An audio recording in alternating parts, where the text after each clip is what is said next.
Hi guys, in today's video we are going to be speaking about the Taum Sauk dam disaster. This Taum Sauk reservoir was situated in the area of Missouri in United States of America. The construction of this Taum Sauk began in the year 1960 and it was ending in the year 1963. So how it was constructed was two reservoirs were constructed. One was constructed on top of this mountain, Proffitt, and another reservoir was present, one at the east fork of the Black River. But why build reservoirs at different levels?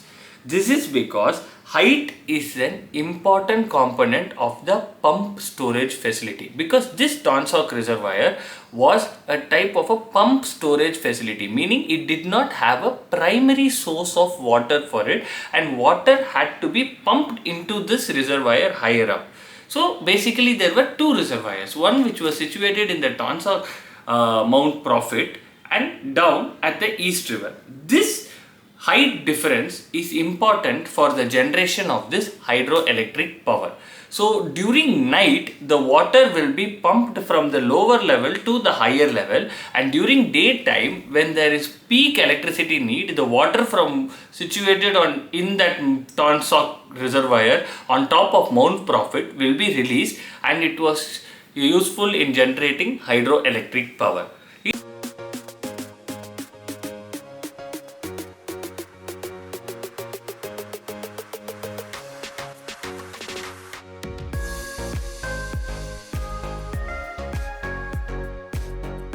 It was in a shape of a kidney and it was 125 meters high and 6,800 feet long.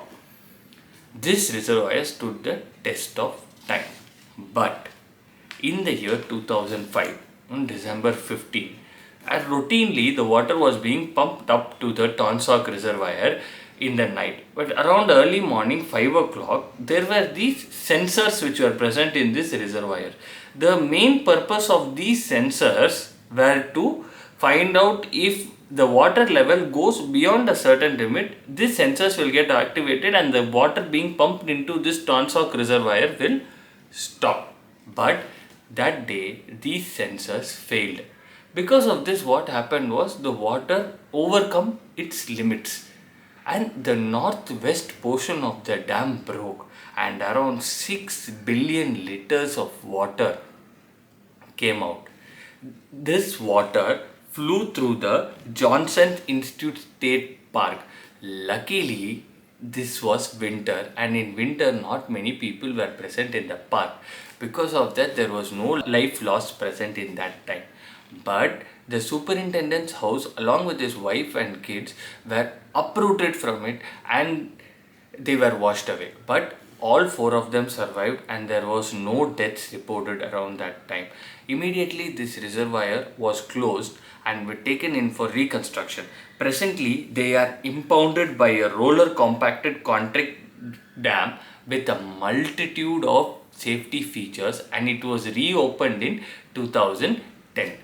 So the major disadvantage of this reservoir was that it did not have something called as the spillway. So what do we mean by this spillway?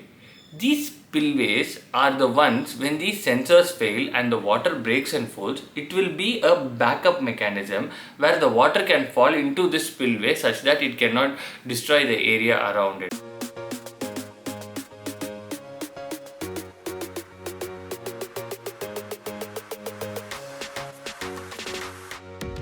Of course, there are situations where the water will go away from the spillway also and cause damage, but this spillway, which serves as a fail-safe mechanism, was not present in this Taum Sauk dam. Do like, share and subscribe me for more interesting videos like this.